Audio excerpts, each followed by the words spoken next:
Last video में मैंने बताया था कि वो 4 ऐसे क्या बैरियर्स हैं जो हमें हमारे खुशी से रोकते हैं, हम मिस्टेक कर लेते हैं उसको ट्रू हैप्पीनेस से। जिसमें पहला था कि सेंसरी प्लेजर, जिसमें बहुत ज़्यादा हमें एक्सटर्नल इनपुट पे डिपेंड करना होता है कि शॉपिंग पे, मूवी पे। सेकंड जो मैंने बताया था कि चेजिंग सुपीरियरिटी, मतलब इसके बहुत सारे साइड इफ़ेक्ट हैं। अगर हम चाहें कि लोग रोज़ हमें अप्रिशिएट करें, यानी कि एक प्रेशर बना रहता है सिग्निफिकेंस का। सो अपने सेल्फ एस्टीम को कवर करने के लिए हम बहुत सारे ऐसे बिहेवियर कर सकते हैं, प्राइड कर सकते हैं, ईगो कर सकते हैं, एरोगेंट हो सकते हैं, पीपल प्लीजिंग कर सकते हैं। इसके बहुत सारे साइड इफ़ेक्ट हैं। तीसरा मैंने बोला था कि एक्यूमुलेशन, जब हम मीडियम को ही एंड गोल समझ लेते हैं, जैसे पैसा है मीडियम, इसी को हमने समझ लिया कि यही लास्ट हमारा रिजॉर्ट है, उसको एक्यूमुलेट करना हमने शुरू कर दिया, तो वो भी एक बैरियर आता है हमारे ट्रू हैप्पीनेस में। इसके अलावा जो रिलेशनशिप में स्पेशली अनरियलिस्टिक एक्सपेक्टेशंस हमारे होते हैं कि किसी को सामने वाले को देख के समझ में आ जाना चाहिए, मेरे माइंड रीड कर लेना चाहिए कि मुझे क्या चाहिए बिना कम्युनिकेट करे हुए। और बहुत सारी चीज़ों से हमारी अनरियलिस्टिक एक्सपेक्टेशंस होती हैं जो हम काम करते हैं।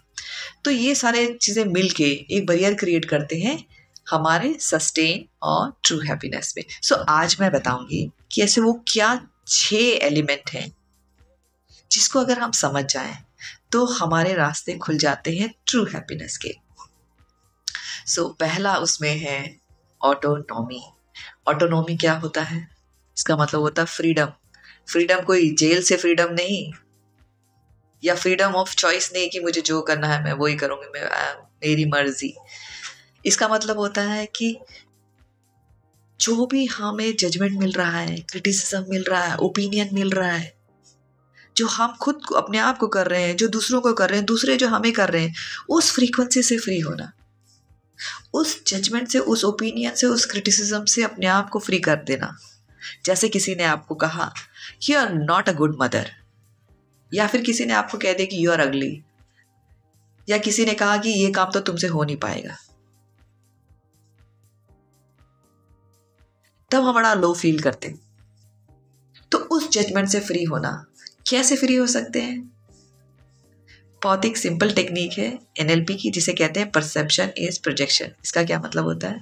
इसका मतलब होता है जो सामने वाला जो भी ओपिनियन दे रहा है वो उसका परसेप्शन है जो आपके ऊपर प्रोजेक्ट कर रहा है।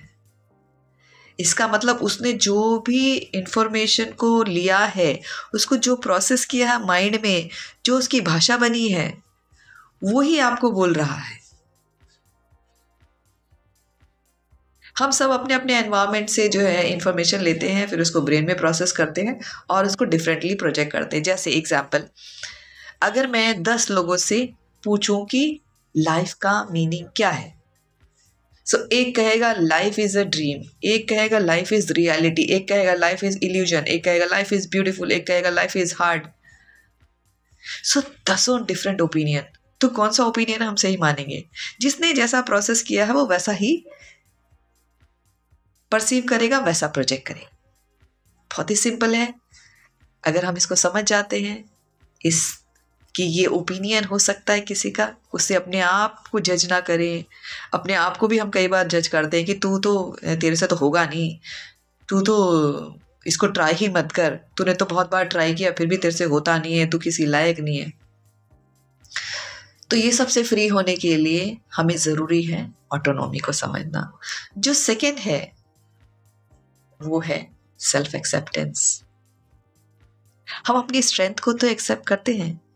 मैं ये नहीं कह रही कि स्ट्रेंथ को एक्सेप्ट नहीं करना चाहिए, क्योंकि स्ट्रेंथ एक ऐसी चीज़ है, अपनी स्ट्रॉन्ग पॉइंट, जो हमको क्राउड में स्टैंड करवाते हैं, तो बहुत ज़रूरी है उसको एंडोर्स करना।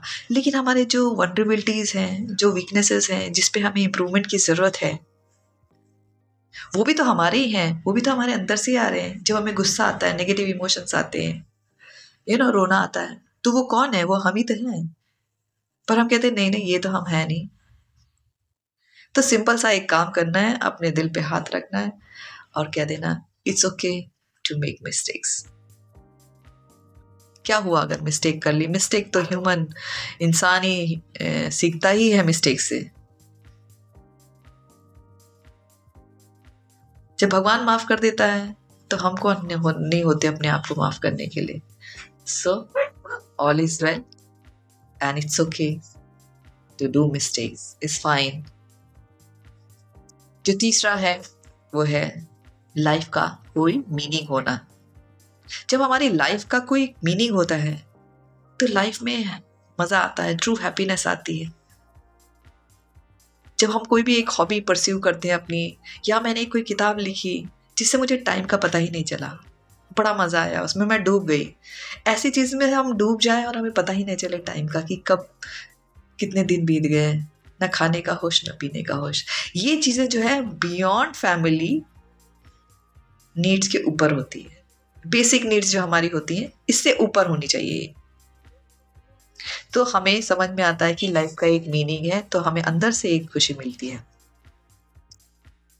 इसके बाद है पर्सनल ग्रोथ और स्किल। जब हम हमारे इनर पोटेंशियल का जब हमें पता लगता है कि हमारे अंदर क्या पोटेंशियल है, तो हम ग्रो करते हैं। कि कोई भी चीज जो है हमेशा के लिए नहीं रहती है।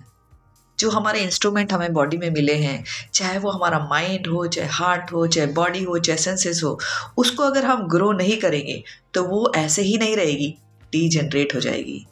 कोई भी एक प्लास्टिक की बोतल ले लीजिए, उसकी भी एक लाइफ होती है, यानी कि वो बनती है, फिर उसके बाद क्रश होती है, फिर उसके बाद डिके हो जाती है। उसी तरह से ह्यूमन के इंस्ट्रूमेंट भी ऐसे हैं। अगर हम उसका इस्तेमाल नहीं करेंगे, जो भी हमारे गिफ्ट्स मिले हैं हमें, हमारे जो इंटरनल रिसोर्सेज हैं, जो हमारे टैलेंट्स हैं, उसको अगर हम शेयर नहीं करेंगे, उसको ग्रो नहीं करेंगे, हमारे स्किल्स ग्रो नहीं करेंगे, तो क्या होगा? डीजनरेट होंगे, यूं ही वेस्ट हो जाएंगे। सो लाइफ का मीनिंग निकालने के लिए और अंदर के जो रिसोर्सेज है, हमारे पोटेंशियल है, इनहेरेंट पोटेंशियल है, लाइफ वायर के पास बहुत सारे एडवांस टूल्स हैं। तो हम, अगर आपको लाइफ का मीनिंग निकालना है, या आप जानना चाहते हैं, या आपके इनर पोटेंशियल को समझना चाहते हैं, तो ज़रूर हमको कांटेक्ट कर सकते हैं। इसके बाद है एनवायरमेंटल मास्टरी। इसका क्या मतलब होता है? इसका मतलब होता है कि जब हम अपने एनवायरमेंट को समझ जाते हैं, लोगों को समझ जाते हैं, अपने एनवायरमेंट कैसे बिहेव कर रहा है इसको समझ जाते हैं, चाहे टॉक्सिक हो, नॉन टॉक्सिक हो, फेवरेबल हो, अनफेवरेबल हो, कैसा भी हो, पर है तो वो रियलिटी, मतलब है तो है। उसको समझ के उसको कैसे डील करना है, अपने आसपास के लोगों को समझ के कैसे डील करना है, इसको कहते हैं, जो भी हमारे रिसोर्सेज हैं उसके हिसाब से कैसे डील करना है, उसको कहते हैं एनवायरमेंटल मास्टरी। उसके लिए क्या लगता है? उसके लगता है रिस्पॉन्सिबिलिटी फ्रेम। यानी कि जब हम रिस्पॉन्सिबिलिटी फ्रेम में आते हैं, जब ब्लेम गेम खत्म कर देते हैं कि हाँ इस प्रॉब्लम का मुझे सोल्यूशन करना है, तब हम उसको समझते हैं और उसके हिसाब से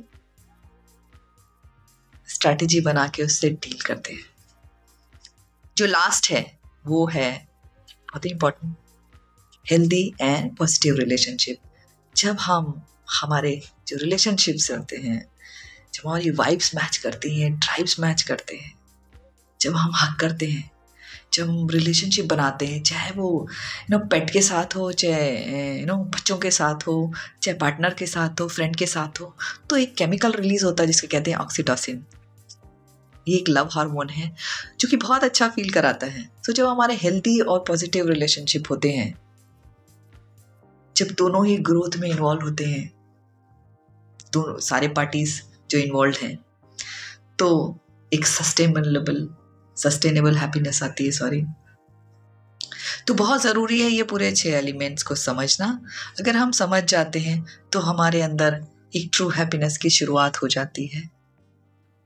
और जैसा मैंने कहा कि ये सारी जो चीज़ें हैं वो किसी इनपुट पे, बाहरी इनपुट पे डिपेंड नहीं करती, ये सारी चीज़ें हमारे अंदर के कंट्रोल में है।